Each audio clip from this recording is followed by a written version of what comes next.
Penso che il risultato sia giusto, quindi non è questione di.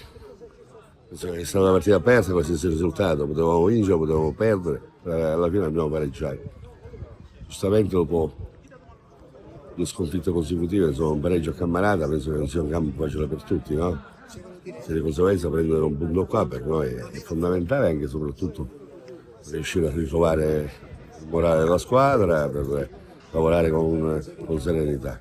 È un gruppo disponibile, con grande voglia di riscatto e penso che oggi nell'arco di 95 minuti lo ha dimostrato. Retucci per me non è un conoscente, ma è un ragazzo che io ho fatto esordire in Serie D, per cui conosco abbastanza bene le sue potenzialità.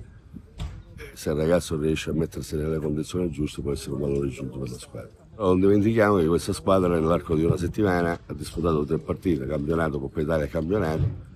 È chiaro che in un mese, in un ciclo di partite, la squadra può anche accusare insomma, anche qualche calo fisico, ma è fisiologico, penso che ci sta nel calcio. Però oggi hanno avuto una grande reazione, fino all'ultimo, insomma, anche se qualcuno alla fine è calato un pochettino, ma ci può stare, penso che sia giusto.